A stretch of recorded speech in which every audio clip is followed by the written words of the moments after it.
आउज़ुबिल्लाहिमिनश्शैतानिर्रजीम बिस्मिल्लाहिर्रहमानिर्रहीम। अस्सलाम वालेकुम गिज़ा की बात के साथ मैं हूँ फ़िज़ा इमरान और उम्मीद करती हूँ कि आप सब खैरियत से होंगे।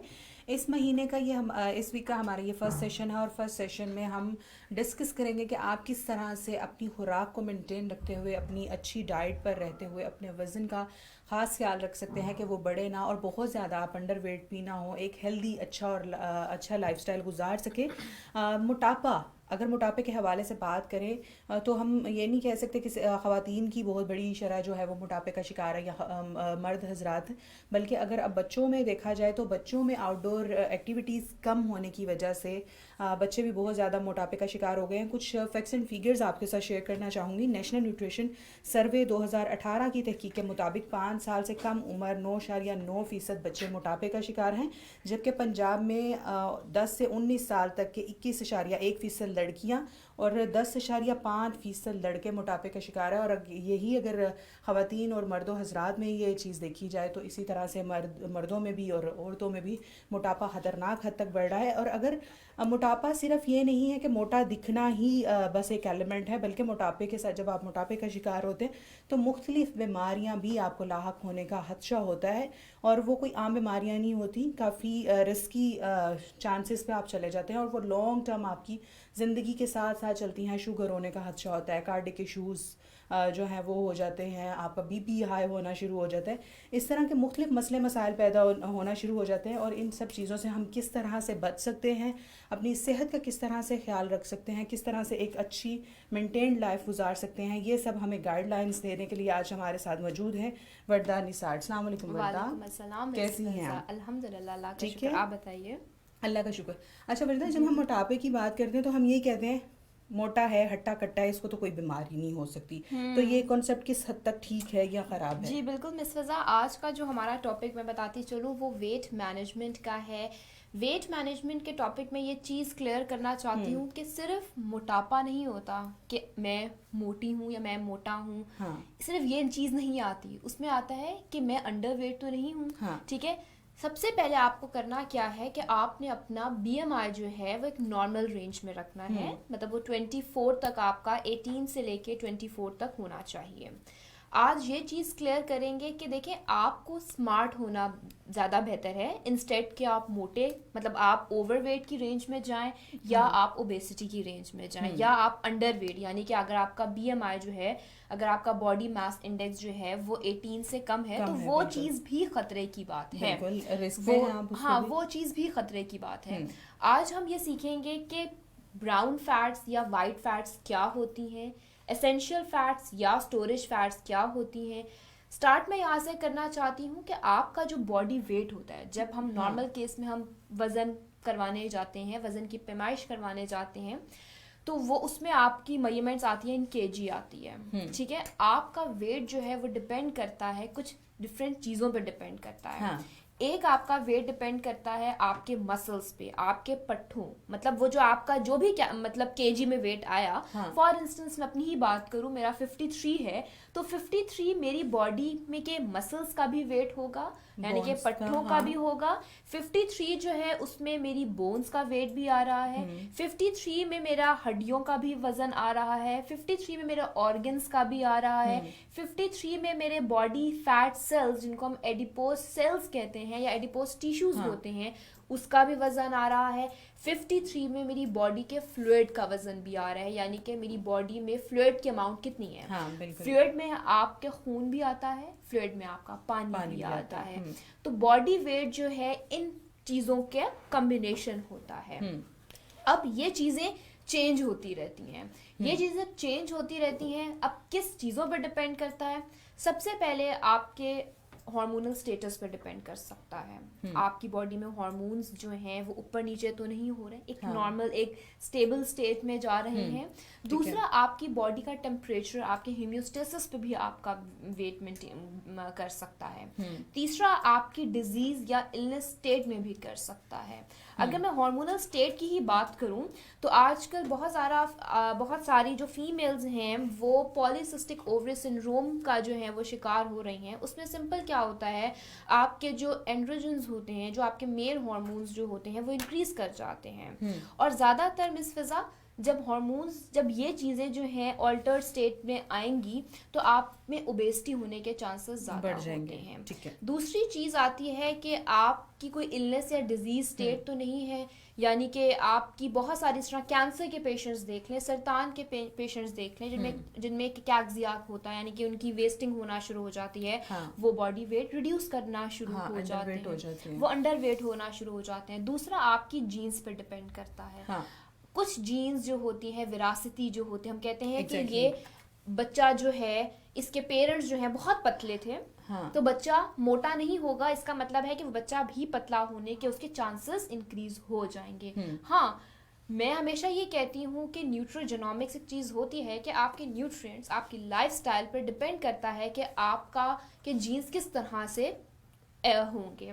ठीक है, एक ये चीज़ भी आती है। ठीक है, जो जेनेटिक्स भी होती है। दूसरा आपकी फिजिकल एक्टिविटी बहुत मैटर करती है। आपकी वेट मैनेजमेंट में आपकी फिजिकल एक्टिविटी बहुत मैटर करती है। अगर आजकल की बात देखी जाए तो हमारी सेडेंट्री लाइफस्टाइल है। सेडेंट्री लाइफस्टाइल इसका मतलब ये है कि हम लोगों ने कम बैठना जो है वो ज़्यादा स्टार्ट कर दिया है, स्क्रीन पर टाइम देते हैं, हम सेल फोन्स पे ज़्यादा बैठना शुरू हो गए हैं, हम लैपटॉप पे अपना ज़्यादा काम कर रहे हैं। तो ये एक फैक्टर्स जो हैं दे आर रिस्पॉन्सिबल कि किस तरह से आपका वेट जो है वो डिपेंड करता है, वो वेट कम हो रहा है या वेट बढ़ रहा है। बिल्कुल जी। कमेंट्स की तरफ आना चाहूँगी।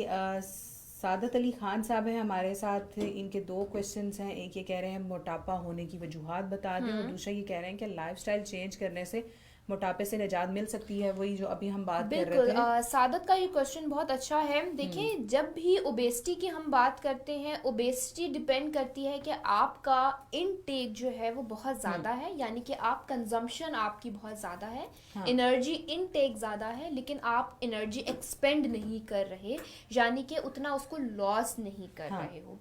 अब लॉस किस वजह से नहीं कर रहे हैं कि जो होती हैं वो भी ओबेसिटी कॉज कर सकती हैं। लॉन्ग टर्म मेडिकेशन आपकी अगर चल रही है किसी वजह से, तो वो भी मोटापे की वजह बन सकती है। कॉर्टिकोस्टेरॉइड्स जो होते हैं, जो स्टेरॉइडल ट्रीटमेंट्स होती हैं, वो ज़्यादातर ओबेसिटी का बायस बन सकती हैं। ठीक है, और हमारे बहुत सारे फैक्टर्स, जब मैंने ओबेसिटी की स्टार्ट में ही बताया था, तो मैंने ओबेसिटी के मल्टीपल फैक्टर्स जो हैं वो बताए थे। तो ये आपकी जो है ओबेसिटी का रीज़न हो सकती है। दूसरा आपने क्वेश्चन पूछा था कि क्या फिजिकल आप अपनी एक्टिविटी या लाइफस्टाइल चेंजेस जो हैं वो कर सकती हैं। तो सादा इसका आंसर है कि बिल्कुल। आप कि जब भी आप एक डाइटिशियन के पास जाएंगे, वो आपकी कैलोरीज एकदम से नहीं रिड्यूस करवाएगी, वो आपका जो है वो आपकी कैलोरीज इतनी रिड्यूस नहीं करवाएगी, वो आपकी फिजिकल एक्टिविटी पे ध्यान ज़्यादा देगी।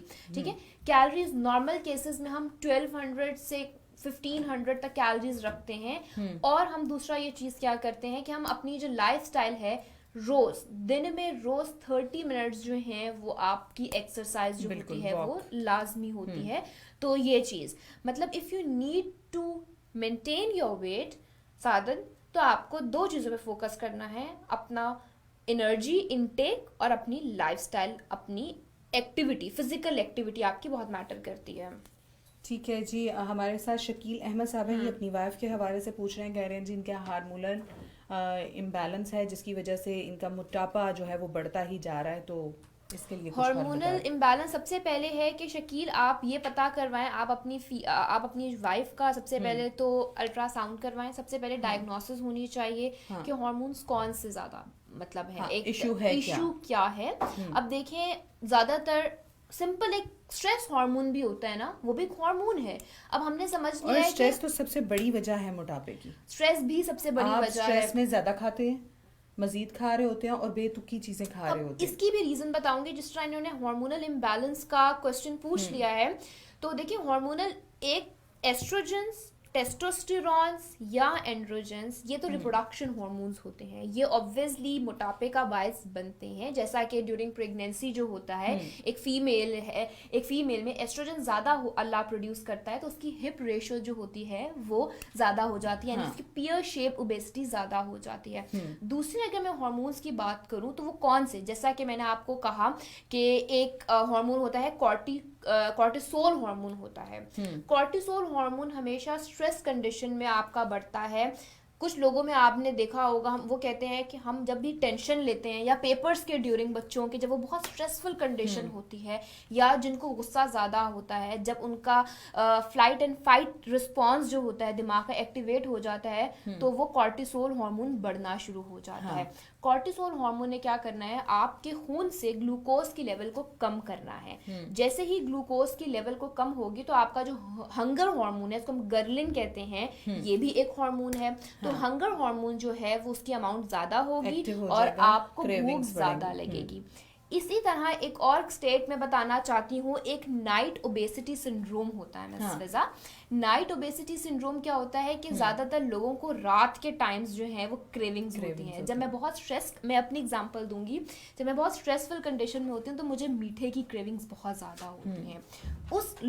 ज्यादातर लोगों को रात को भी स्ट्रेस जो होता है वो होता है। तो उसमें क्या होता है कि आपको भूख जब रात को ज्यादा लगती है तो उसमें वही कॉर्टिसोल ने आपके ग्लूकोज को कम करना है। ग्लूकोज जब आपका कम होगा तो आपके ऑब्वियसली हंगर हार्मोन ज्यादा होगा। सुबह के टाइम आपका कॉर्टिसोल जो है वो बहुत ज्यादा होता है, जबकि रात के टाइम जो है आपका वो with the passage of time रात के टाइम कॉर्टिसोल जो है वो कम होता जाता है। वर्दा, आपने जहाँ एग्जाम्स का जिक्र किया, स्ट्रेस का जिक्र किया, मैं एक एक्सपीरियंस शेयर करना चाहूंगी। मेरा बेबी स्कूल जाता है, नर्सरी में अभी, लेकिन उनको प्रैक्टिस करवाई गई है हेल्दी फूड में और जंक फूड में। इवन कि जब मैं उसको कोई चीज़ कहती हूँ ना कि बाहर से बर्गर खा लो या फ्राइज खा लो, तो वो फौरन कहेगा मामा इट्स अनहेल्दी फूड। तो वो आपको अच्छा लगता है कि इतने छोटे 4 से 5 साल के बच्चे को ये पता है कि ये अनहेल्दी है, इसको खाने से मुझे ये इश्यू हो जाएगा, और वो फौरन मना करता है। हालांकि मैंने कभी नहीं, हमें माओ को यही होता है कि चलो बच्चा खा तो रहा है ना, चलो इसके पेट में कुछ तो जा रहा है। और जब वो इस तरह से बच्चे कॉम्प्लीमेंट देते हैं, बच्चे कहते हैं कि मुझे ये नहीं खाना, और उसके ही डिफरेंट ऑप्शंस पे वो जाता है, जी मुझे ऑरेंज ले दो या मुझे बनाना खाना है, तो वो चीज़ें, ये भी एक पॉजिटिव चीज़ है। एक और इससे मुझे आप याद आया, जब आपने ऑरेंज या बनाना का मिस फैज़ा ने जिक्र किया, तो कुछ ऐसे फूड्स होते हैं जो हमारी बॉडी में इन्फ्लेमेशन कॉज करते हैं। ठीक है, जैसा कि आपके कुछ ऐसे फूड्स होते हैं जो इन्फ्लेमेशन को कम करते हैं। जब भी आप मोटापे का आप में से कोई शिकार होता है, तो एक अच्छी न्यूट्रिशनिस्ट या अच्छा डाइटिशियन हमेशा आपके इन्फ्लेमेटरी मार्कर्स जो है वो जरूर करवाता है। आपकी बॉडी के इन्फ्लेमेटरी मार्कर्स जो होते हैं वो करवाता है। अब डॉक्टर ने तो रिकमेंड कर दिया कि इन्फ्लेमेटरी मार्कर्स करवाएं, एक न्यूट्रिशनिस्ट का जो है वो काम होता है कि वो उसको ओबेसिटी में एंटी इन्फ्लेमेटरी डाइट दे। अब एंटी इन्फ्लेमेटरी डाइट में क्या करना होता है, जैसा कि आपका ऑरेंज आजकल किन्नू आ रहा है, वो सबसे बेस्ट एंटी इन्फ्लेमेटरी है। बिल्कुल। इसी तरह सर्दियों में जो है वो ओमेगा 3 के रिच सोर्सेज आ रहे हैं। अगर मैं ओमेगास की बात करूं तो ओमेगा 6, ओमेगा 3 और ओमेगा 9 तो होता है, लेकिन इन्फ्लेमेटरी प्रोसेस में सबसे अच्छा जो होता है वो ओमेगा 3 होता है। तो ओमेगा 3 के सोर्सेज आप इंक्रीज करें, तो ये चीज भी आपकी ओबेसिटी को ओमेगा 3 के सोर्सेज में बता दें। ओमेगा 3 के सोर्सेज में आपके DHA आ सकता है, आपका EPA आ सकता है। सबसे अच्छा जो है आजकल जो है वो मछली आ रही है, वो सबसे अच्छा ओमेगा 3 का सोर्स है। तो जितनी भी फिश आ रही है आजकल वो मैक्सिमम जो है वो कंज्यूम करें। व्हाइट मीट आपको एज सच वो ओबेसिटी नहीं देता as compared to red meet.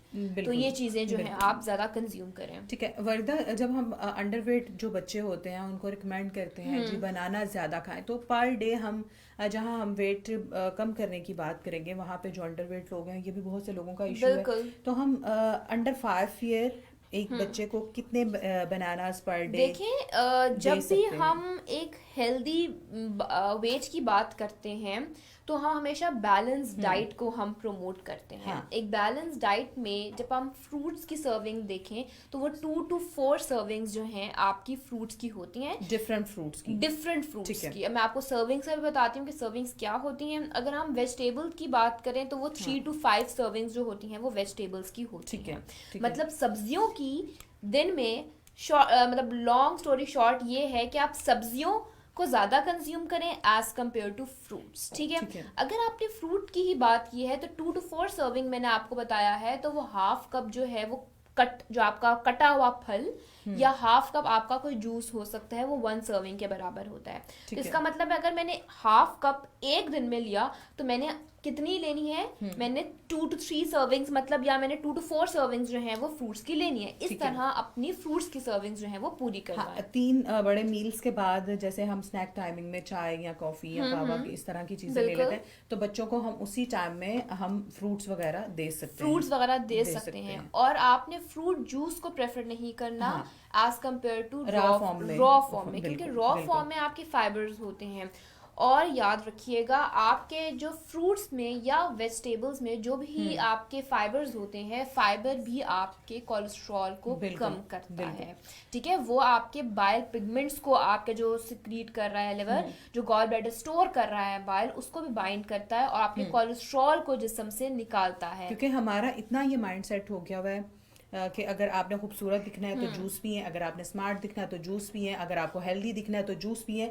हमने जूस को इतना प्रमोट किया कि हम वो रॉ फॉर्म में, हमें यही लगता है कि ये 4 से 5 किन्नू है, इनको बस निचोड़ लो, और बाकी जो उसका सारा हम वेस्ट कर देते हैं, हम उस तरफ जाते हैं। वही तो खाने वाली चीज होती है मिस फिजा। हाँ, वही ना, हमारा माइंड सेट हो गया हुआ जूस, हर मसले का हल जूस में ढूंढ रहे हैं हम। जी, हमारे साथ इफ़त नासिर है, अप्रिशिएट कर रही हैं जी, बहुत शुक्रिया आपका। और इसके अलावा हमारे साथ शानजे हैं, ये कह रही हैं जी बेली फैट्स बहुत से लोगों का इशू है कि सारे फैट्स कम हो जाते हैं, बेली आपका वहीं का वहीं स्टक हो जाता है। देखिए 2 चीजें होती हैं, एक अगर शानजे ने क्वेश्चन बेली फैट्स का पूछ ही लिया है तो उसको हम एब्डोमिनल फैट्स भी कहते हैं। देखिए फैट्स को अगर हम कैटेगराइज करें उसकी लोकेशन की बेसिस पे सिंपल कह दूं तो वो एक एप्पल शेप्ड ओबेसिटी होती है और एक पियर शेप्ड ओबेसिटी होती है। एप्पल शेप्ड ओबेसिटी हमेशा एब्डोमिनल रीजन में आपकी होती है। ज़्यादातर जो मर्द हजरात होते हैं वो एप्पल शेप ओबेसिटी का शिकार होते हैं, और फीमेल्स जो होती हैं वो पियर शेप्ड ओबेसिटी का शिकार होती हैं। पियर शेप्ड ओबेसिटी हमेशा हिप से नीचे वाली हमारी जो रीजन होता है उसमें होती है। एप्पल शेप्ड ओबेसिटी में आपकी जो वेस्ट होती है वो आपकी ज़्यादा हो जाती है एज कम्पेयर टू हिप। तो एप्पल शेप्ड ओबेसिटी जो होती है जिसको हम एब्डोमिनल ओबेसिटी कहते हैं, वो as compared to pear shaped obesity ज़्यादा खतरे की बात होती है, क्योंकि वो आपके जो पेट की जो फैट्स होती हैं, क्यों, वो आपके रिस्क फैक्टर्स को और इंक्रीज कर रही होती है। यानी आपके दिल के अमराज में शिकार, आपको इंसुलिन रेजिस्टेंट, आपको शुगर डायबिटीज़ करवा सकती है। तो सबसे पहला जो अगर आपकी पेट की ओबेसिटी है, जो फैट्स हैं उसको कम करने के लिए सबसे पहले तो आपने एक्सरसाइज वैसी करनी है। आपने पुशअप्स जो है वो प्रेफर कर सकती हैं। आपने एक्सरसाइज इस तरह से करनी है, बल्कि मिस फिजा हम एक ऐसा प्रोग्राम करेंगे जिसमें हम लाइव आपको एक्सरसाइज बताएंगे कि किस तरह से आप अपनी ये ओबेसिटी को, जो आपकी पेट की ओबेसिटी है या हिप रीजन पे ओबेसिटी है, उसको हम किस तरह से कम कर सकते हैं। सबसे अच्छा जो मैं कहती हूँ जो पेट की फैट्स को कम करने है कि एब्डोमिनल ओबेसिटी को कम करने के लिए होता है, वो मैं हमेशा कहती हूँ कि आप ग्रीन टी का जो है वो कंजम्पशन ज़्यादा करें। ग्रीन टी आपने 1 कप या मैक्सिमम 2 कप कंज्यूम करें। अब ऐसा भी नहीं है कि आप बिल्कुल वैसा नॉर्मल चीज़ें खाएं और आप सिर्फ दिन में 2 कप ग्रीन टी पी लें तो आपका सही हो जाएगा। ग्रीन टी के साथ आपका जो पपाया है, जिसको हम पपीता कहते हैं, और हमेशा वो पका हुआ पपीता जिसको हम येलो पपीता कहते हैं, क्योंकि देखिए मिस फिजा जब भी हम ईद वाला दिन होता है, जब गोश्त वगैरह, जब कुर्बानी का गोश्त नहीं गलता तो हम कहते हैं कि हम उसमें पपीता डाल दो। तो आपका पपीता आपकी बॉडी फैट्स को बहुत ज्यादा बर्न करता है। इसी तरह जो ग्रीन टी है वो फैट मेटाबॉलिज्म करवा रही होती है। फैट मेटाबॉलिज्म लाइपोजेनेसिस के प्रोसेस जो है उसको रोकती है और आपके फैट्स, बॉडी फैट्स को गलाती है। तो ये दोनों चीजें हैं, ये आप नॉर्मल जरूर कंज्यूम करें। बैलेंस्ड मील, अगर आप हेल्दी हैं, अगर आपको कोई बीमारी या कोई भी डिजीज या इलनेस स्टेट नहीं है, तो हमेशा आप बैलेंस डाइट फॉलो करें। बैलेंस डाइट में आपने 6 से 11 सर्विंग्स जो हैं आपने कार्बोहाइड्रेट्स की लेनी है, आपने 2 to 4 सर्विंग्स जो हैं आपने फ्रूट्स की लेनी है, 3 to 5 सर्विंग्स जो हैं वो आपने वेजिटेबल्स की लेनी है, डेयरी 2 to 3 लेनी है। इसी तरह आपने जो दूसरी जो मतलब, और सबसे बेस्ट, ये मैं इनको सर्विंग्स बता तो दूंगी, शायद उनको नहीं समझ आएगी। सबसे बेस्ट ये है कि आप की जो न्यूट्रिशनिस्ट है वो आपको बताती है कि सर्विंग्स किस तरह से मैयर करते हैं। शांजे का क्वेश्चन था, शांजे अगर मैं आपको सिर्फ कार्ब्स की ही बात करूँ ना, अगर मैं 6 to 11 सर्विंग कार्बोहाइड्रेट्स की बता रही हूँ तो उसमें ये होगा कि इसमें हाफ रोटी होगी, उसमें हाफ डबल रोटी होगी और 1/3 कप जो है वो आपके कुक्ड राइस चावल होंगे। इस तरह से हम सर्विंग्स को मैनेज कर रहे होते हैं। ठीक है जी। आशी इम्तियाज़ हैं और मोहम्मद साद साहब हैं जी, आपकी सजेशन नोट कर ली गई है। इंशाल्लाह हम मज़ीद बेहतरी के लिए इस पे काम कर लेंगे। और आकिब हुसैन हैं, ये पूछ रहे हैं जी अस्सलाम वालेकुम। वालेकुम अस्सलाम। मेरा वज़न बहुत कम है, उम्र 23 साल है, जबकि वज़न 48 किलोग्राम है और खुराक अच्छी तो किस तरह की खुराक इस्तेमाल की जाए कि ये वेट बढ़ाना चाह रहे हैं और ये कह रहे हैं बाकी ये फिज़िकली फ़िट हैं। वेट, हाँ 23 इनकी एज है और ये अगर मर्द हैं, हाँ। मेल हैं और या आपके 48 इनका वेट जो है तो ऑब्वियसली इनको अपना वजन जो है वो बढ़ाना चाहिए। और वजन भी मैं इस तरह से बढ़वाते हैं कि एकदम से हम कैलोरीज इंक्रीज या एकदम से हम कैलोरीज डिक्रीज नहीं करते हैं। आकिब आप हमें अपनी हाइट बताएं, अपनी एज आपने बता दी, अपना वेट बता दिया, सिर्फ आप अपनी हाइट बता दें, उसके अकॉर्डिंग सबसे पहले जो है आपका बीएमआई निकाला जाता है। ठीक है। वेट मैनेजमेंट के लिए सबसे एक बेस्ट जो चीज है वो एक बीएमआई होता है जिसको हम बॉडी मास इंडेक्स कहते हैं। दूसरा आपका वेस्ट सर्कमफेरेंस होती है। आखिर आप अपनी जो वेस्ट जो है वो देखें, मर्दों में 40 से कम होनी चाहिए और फीमेल्स में 35 से कम इंचेस से कम होनी चाहिए। एक ये बेस्ट है। ठीक है। दूसरा हम जो है आप हमारे न्यूट्रिशन क्लिनिक में आ सकते हैं। न्यूट्रिशन क्लिनिक में हमारी ये फैसिलिटी अवेलेबल है कि उसमें एक बॉडी फैट एनालाइजर है जो आपकी बॉडी फैट्स जो हैं, जब आपको एक डाइटिशियन, एक न्यूट्रिशनिस्ट एक डाइट प्लान देगी तो हम आपका फॉलो अप रखेंगे। हर मंथ आपकी बॉडी फैट्स जो हैं वो चेक हो रही होंगी। इन्होंने अपनी शेयर किया है वर्दा, आप चूंकि इन्हीं का मसला क्लियर कर रही हैं। 5.5 है। 5.5 इसका मतलब है कि according to him he is underweight. ठीक है। दूसरी बात ये है कि आपकी जो बॉडी फैट्स जो हैं जब हम चेक करेंगे तो 25 तक आपकी बॉडी फैट्स जो हैं वो होनी चाहिए, क्योंकि आके बहुत ज्यादा पतला होना भी आपको बहुत सारी जो है बीमारियों में कर सकता है। जब मैंने आपको स्टार्टिंग में बताया था कि जिस्म में 2 किस्म की फैट्स होती हैं, एसेंशियल और स्टोरेज की बात बताई थी, तो एसेंशियल फैट्स ऐसी फैट्स होती हैं जो आपको रिक्वायर होती हैं हर सूरत में, यानी कि वो आपकी किडनी में भी प्रेजेंट होती हैं, वो आपके ब्रेन में भी होती हैं, वो आपके हार्ट में भी होती हैं। तो उसके नॉर्मल फंक्शनिंग के लिए बहुत ज़रूरी होता है। हमेशा with the passage of time हम कैलोरीज जो हैं वो आपकी इंक्रीज करवाएंगे और आपको न्यूट्रिएंट डेंस फूड जो हैं वो हम इंक्रीज करवाएंगे। तो सबसे बेस्ट ये है आपके लिए कि आप न्यूट्रिशन क्लिनिक में आए और उनका हम प्रॉपर जो है, क्योंकि अब डाइट प्लान अभी मैं आकिब को नहीं प्रोवाइड कर सकती, तो विद आहिस्ता आहिस्ता जो है हम उनको उनका डाइट प्लान देंगे और उनका हम फॉलो अप रखते रहेंगे। ठीक है जी, बिल्कुल। मोहम्मद साद का भी क्वेश्चन यही है कि कोई फूड सप्लीमेंट या आप कोई चार्ट यहाँ पर शेयर कर सकते हैं। तो मैं आप सब लोगों को इस प्लेटफॉर्म के थ्रू यही कहना चाहूँगी, क्लियर करना, जब भी हम मोटापे पे या अंडरवेट पे प्रोग्राम करते हैं तो मैं आपको यही कहती हूँ कि पंजाब फूड अथॉरिटी की जानिब से यह फैसिलिटी प्रोवाइड की गई है तमाम लोगों को कि वो अपने अपने ज़िला में जहाँ भी आपका नियरेस्ट क्लिनिक है, न्यूट्रिशन क्लिनिक है, वहाँ पर विजिट करें, वहाँ पर जाकर डिस्कस करें कि आप अंडरवेट हैं, ओवरवेट हैं, किस तरह के आपके मसले मसाइल हैं, जो भी हैं, क्योंकि इस तरह से शॉर्ट फॉर्म में इंफॉर्मेशन अगर आप प्रोवाइड भी करेंगे तो कंप्लीट आपका चार्ट प्रोवाइड करना पॉसिबल ही नहीं है। ठीक है। तो उसके लिए बेहतर यही है कि आप एक बार विजिट करें। आपके 36 ज़िला में मौजूद है क्लिनिक, जो आपको नियरेस्ट है, वहाँ पर आप रब्ता करें, वहाँ पर जाएं और ये तमाम वहाँ पर जो फैसिलिटीज़ अभी प्रोवाइड की गई हैं तमाम फ्री ऑफ कॉस्ट होंगी। आपका बस करना आपको यह है कि आपको जस्ट एक बार विजिट करना है और उसके बाद उस पर चेक भी रखा जाएगा, प्रॉपर आपका चेक एंड बैलेंस रखा जाएगा, आपको रीविजिट्स के लिए बुलाया जाएगा और अच्छे से जो है वो आपके जो भी मसला मसाला है उसको हल करने की कोशिश की जाएगी। और बहुत से लोगों का फीडबैक आ रहा है, आपकी सजेशंस का बहुत शुक्रिया। आप ये प्लेटफॉर्म आप लोगों का ही है, आपके माइंड में इसको मज़ीद बेहतर करने के लिए कोई सजेशंस आती हैं, आप हमारी रहनुमाई करना चाहते हैं तो मोस्ट वेलकम। ये इस तरह की हरगिज़ कोई बात नहीं है कि हम ही अकले कुल हैं, बल्कि आप लोगों जो सजेशन देते हैं वो हमारे लिए वो भी बहुत अहमियत की हामिल है। हम उसको भी यहाँ पर शेयर करेंगे। कोई ऐसी बात नहीं है कि अगर आप कोई खामी निकालते हैं या कोई ख़राबी निकालते हैं तो उस पर एग्रेसिव होना या बुरा मनाना, ऐसा कुछ नहीं है। Most welcome. आपके माइंड में कोई भी सजेशन है तो आप हमें यहाँ पर दे सकते हैं। Thank you so much. जी ओके। हिना हसीम है, ये कराची के हवाले से पूछ रही हैं। हिना कराची में नहीं, ये पंजाब में है अभी फूड अथॉरिटी। तो पंजाब में 36 अजला में ये काम कर रही हैं, इनके न्यूट्रिशन क्लिनिक भी पंजाब के 36 अजला में ही है। अगर आपका कभी पंजाब में आना विजिट हो, आपका कभी चक्कर लगे तो मोस्ट वेलकम। बल्कि हिना से हम इंफॉर्मेशन शेयर भी कर सकते हाँ हैं, और हिना को हम हाँ हिना, आप अपना रेसिपी पूरा कंप्लीट डाटा जो है बिल्कुल वो इनबॉक्स कर दें। उसके बाद जो वर्दा है आपकी कंप्लीट रहनुमाई कर देंगी। उसके लिए यही है कि आप अपना पूरा हाइट वेट और जो भी मसले मसाइल हैं वो कंप्लीट बिल्कुल डिटेल में भेजें। बिल्कुल। ठीक है जी। मून है हमारे साथ, अप्रिशिएट कर रहे हैं जी, बहुत शुक्रिया। और मुजफ्फर हुसैन है, ये कह रहे हैं जी अस्सलाम वालेकुम। वालेकुम अस्सलाम। ये भी अप्रिशिएट कर रहे हैं जी, बहुत इन्फॉर्मेटिव प्रोग्राम है, बहुत शुक्रिया। मिर्ज़ा असफन हैं, ये कह रहे हैं ये हाउसवाइफ है और सब काम खुद।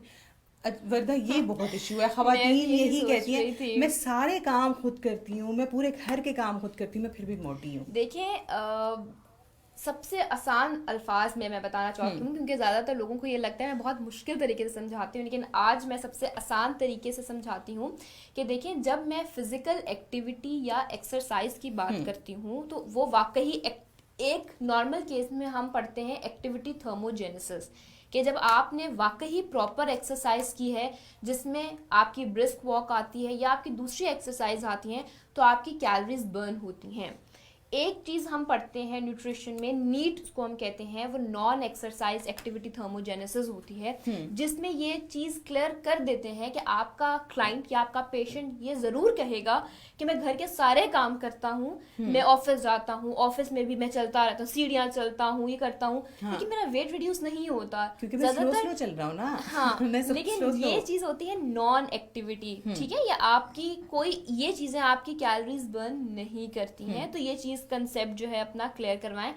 तो अगर आपको वेट रिडक्शन करनी है तो सिंपल, आप एक हाउस वाइफ भी हैं तो आप अपनी छत या अपने टेरेस में जाकर ब्रिस्क वॉक कर सकते हैं। ब्रिस्क वॉक आपने 30 मिनट जब आप ब्रिस्क वॉक करेंगी तो वो आपकी एक्सरसाइज में कंसिडर होगा, ना कि वो काम जो आप घर में झाड़ू पोछा या जो भी करवा रही होती हैं। ख़वातीन को मेजोरिटी यही लगता है, मैं तो पोछा खुद लगाती हूँ पूरे घर में, फिर भी देखो मैं। और दूसरा, सफाई सुथराई के बाद औरतों का सबसे बड़ा इशू होता है मैं तो पूरा दिन कुछ नहीं खाती फिर भी मोटी। पूरा दिन कुछ ना खाना भी आपके मोटापे का बायस बन सबसे बड़ी सकता वजह है। है, एक बिल्कुल। सबसे अच्छी प्रोवर्ब जो हमेशा मैं कहती हूँ, कहते हैं कि नाश्ता बादशाहों की तरह करो। वो क्यों कहते हैं?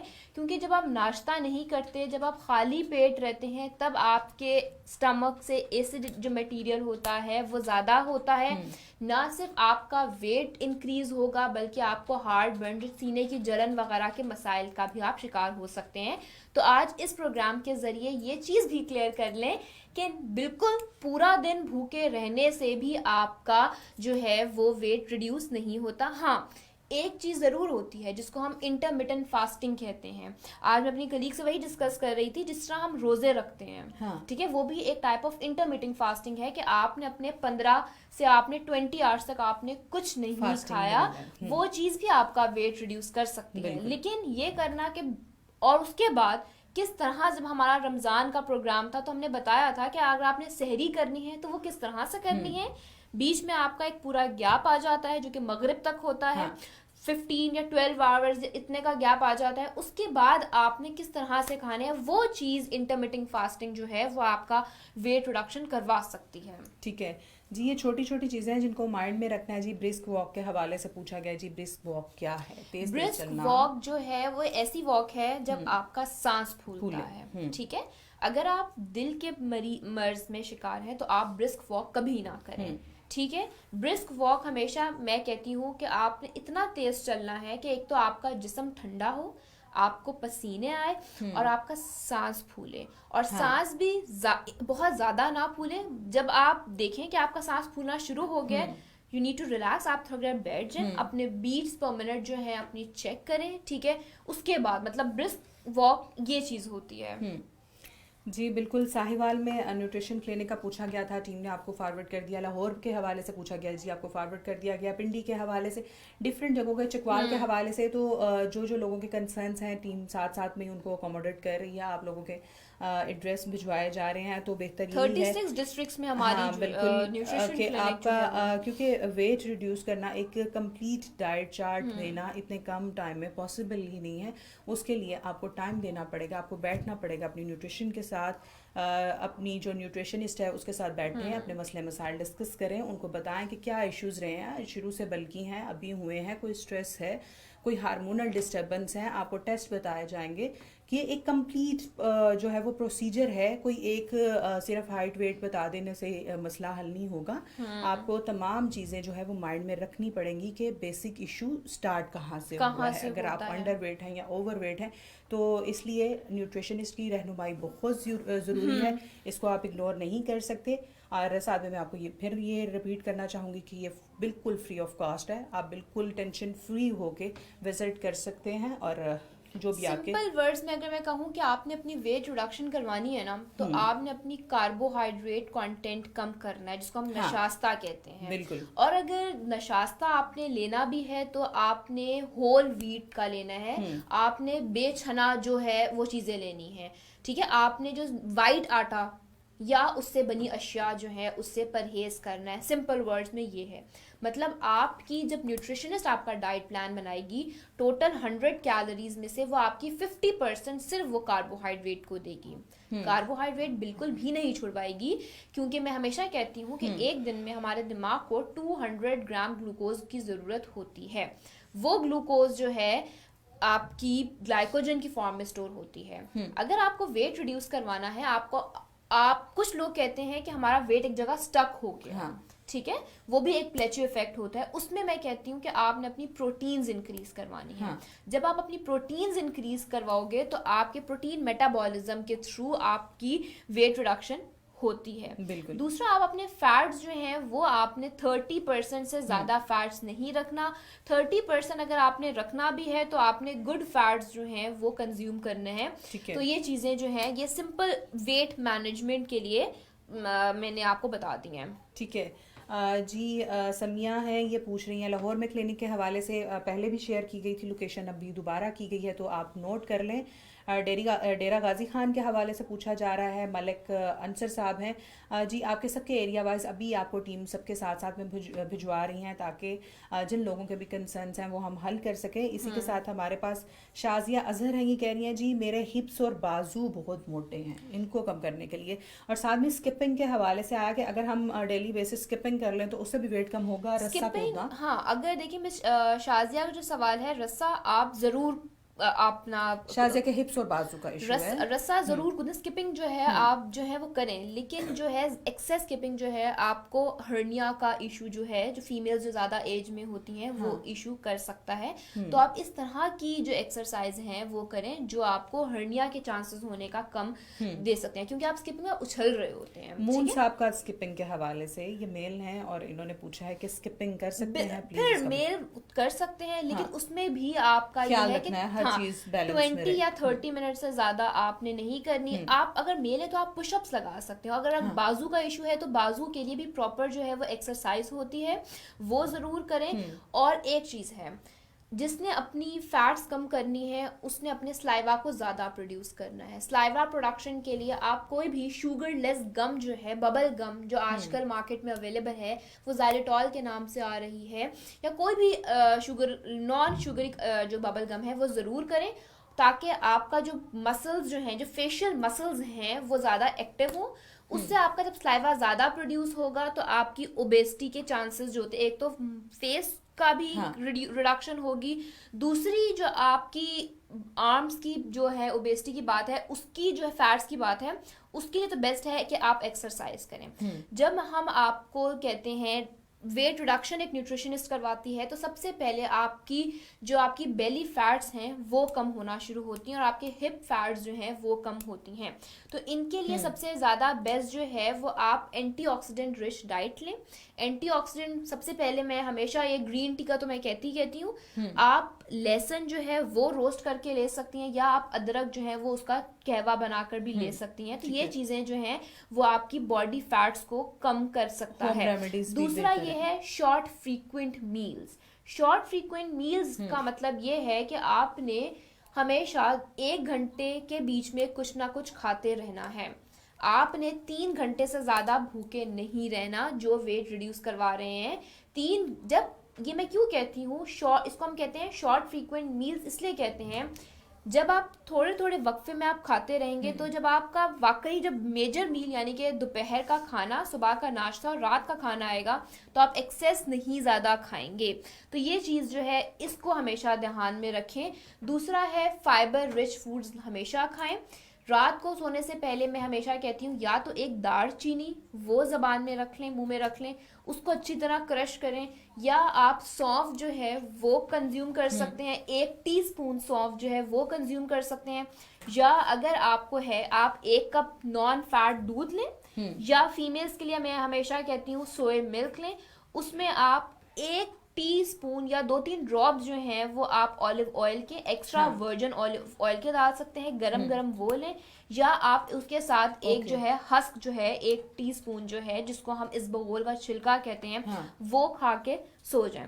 इससे क्या होगा, इससे आपकी कॉन्स्टिपेशन भी रिड्यूस होगी। क्योंकि ज्यादातर लोगों में वेट इंक्रीज लोग समझते हैं जब आपको कॉन्स्टिपेशन जो है वो एक्सेस जो आप प्रोलॉन्ग ड्यूरेशन में आपकी कॉन्स्टिपेशन हो सकती है, वो चीजें हो सकती हैं। ठीक है जी, इन सब चीज़ों को ध्यान में रखना है। हमजा शाहिद साहब हैं, ये कह रहे हैं जी वेट बढ़ाने का कोई तरीका बता दें। वेट बढ़ाने का सबसे बेस्ट ये है कि आप आहिस्ता आहिस्ता स्टेप जो है, माइलस्टोन्स जो हैं वो वो करें। सबसे पहले अपनी डेयरी की जो सोर्स है वो सबसे अच्छी रखें। डेयरी के सोर्सेज में आपकी दूध आ सकता है, उसमें आप कोई भी आप फूड सप्लीमेंट ले सकते हैं, ठीक है। उसमें आप दही आप कंज्यूम कर सकते हैं। दही जो है वो 2/3 कप जो है वो 1 सर्विंग के बराबर हो सकती है।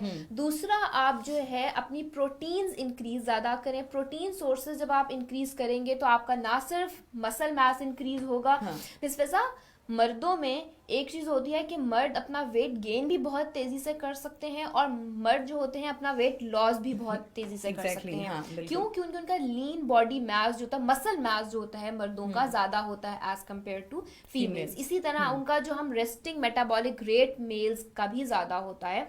तो आप सबसे बेस्ट ये है कि आप जो है अपनी डेयरी के सोर्सेज इंक्रीज करें और अपनी प्रोटीन्स के सोर्सेज इंक्रीज करें। कार्ब्स की मैं इसलिए नहीं कहूंगी, कार्ब्स हमेशा कम से कम रखें। आहिस्ता आहिस्ता जो है कार्बोहाइड्रेट का जो कंटेंट है वो आहिस्ता आहिस्ता बढ़ाएं। प्रोटीन्स में आपके 2 सोर्सेज आते हैं, एक आप लीन हाई बायोलॉजिकल वैल्यू प्रोटीन्स का सोर्स भी ले सकते हैं और एक आप लो बायोलॉजिकल वैल्यू प्रोटीन्स का भी सोर्स ले सकते हैं। हाई में क्या आता है, आपका गोश्त आता है, आपका अंडे का सोर्स आता है, वो चीज़ लें। अगर आप हाइपरटेंसिव नहीं है तो आप योग समेत ले सकते हैं। दूसरा आपकी दाल जो है वो आपकी लीन में आपकी लो बायोलॉजिकल वैल्यू में आती है, तो आपने प्रोटीन्स इंक्रीज करवाएं और अपना आप डेयरी जो सोर्सेज हैं वो इंक्रीज करवाएं। ठीक है जी। हमारे पास इरम रमीज़ हैं, ये पूछ रही हैं जी, ये पंजाब फूड अथॉरिटी का जो लाहौर का ऑफिस है तो क्लिनिक उसके उसी में ही है जी? बिल्कुल नहीं, टीम ने 2-3 बार लोकेशन शेयर की है, इससे थोड़े से डिस्टेंस पे है। अगर आप एड्रेस को गौर से देखेंगे तो आपकी काफ़ी आपको गाइडलाइन मिल जाएगी। और उसके अलावा मुल्तान में ड्रेस के हवाले से पूछ रहे हैं कामरान खालिद साहब जी, आपको भी भिजवा देते हैं। और किसी ने कॉस्ट के हवाले से पूछा हुआ साजिद नवाज साहब ने जी, मैंने बारहा जिक्र किया है आज से पहले भी कि it's totally free of cost. जो वहाँ पर टेस्ट फैसिलिटीज़ हैं वो भी आपकी फ्री ऑफ कॉस्ट है। आपको जो न्यूट्रिशनिस्ट वहाँ पर प्रोवाइड की जाएगी आपकी रहनुमाई के लिए, वो भी कुछ चार्ज नहीं करेंगी, वो भी बिल्कुल फ्री ऑफ कॉस्ट है।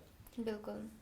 मिस्टर आज के इस प्रोग्राम के हवाले से मैं एक और चीज़ कहना चाहती हूँ। ज़्यादातर लोग जब वेट मैनेजमेंट की बात कर रहे होते हैं तो वो अपने डाइट के थ्रू अपना नहीं करवाते, बल्कि वो डिफरेंट आजकल सर्जरीज आ रही हैं जिनको हम बेरियाट्रिक सर्जरीज के नाम से जानते हैं, वो करवा रहे हैं। ये तो उन लोगों के लिए ना जो बिल्कुल निकल गए हैं उस एक लिमिट से बाहर निकल गए, रिस्क फैक्टर पे जिंदगी जी रहे हैं, लेकिन जिनका BMI जो है 40 हो। लेकिन उस केस में भी मिस फिजा, जिस तरह की अगर हम बात करें RUNY की बात करें जिसमें आप गैस्ट्रिक बाईपास कर देते हैं, ठीक है, जिसमें आपकी एक बैंडिंग आती है, गैस्ट्रिक बैंडिंग आ रही होती है, जिसमें आप अपने स्टमक को भी स्टेपल कर रहे होते हैं, ठीक है, वो बिल्कुल एक इरिवर्सिबल प्रोसेस है।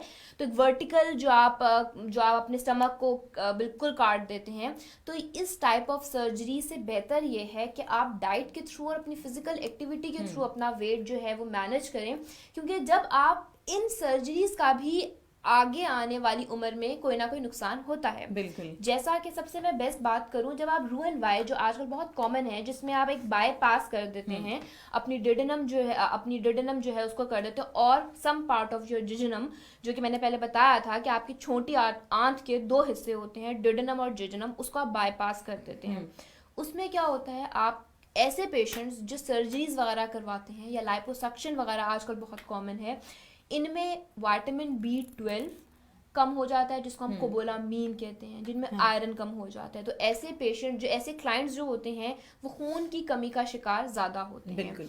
ऐसे पेशेंट्स, ऐसे क्लाइंट्स जो हैं वो कैल्शियम डेफिशिएंसी का भी ज़्यादा शिकार हो सकते हैं। तो इंस्टेड कि आप सर्जरीज वगैरह की तरफ जाएं, आप सबसे बेस्ट ये है कि आप एक एतदाल से चलकर आप अपनी फिजिकल एक्टिविटी बिल्कुल नॉर्मल जो कम से कम आपके होल्ड में है, आप अपने हाथ से कर सकते हैं। सर्जरीज पे जाएंगे, एक चीज तो आप कर लेंगे, लेकिन बाद में जो मसले मसाइल मजीद आप कंट्रोल नहीं कर सकते। बिल्कुल कि चीजें रिस्क फैक्टर जो है वो इतना बढ़ जाएगा कि आप स्मार्ट तो दिख लेंगे, लेकिन बाद में चारपाई पे पड़ जाएंगे, बिस्तर पे पड़ जाएंगे। तो ऐसी स्मार्टनेस का भी क्या करना है।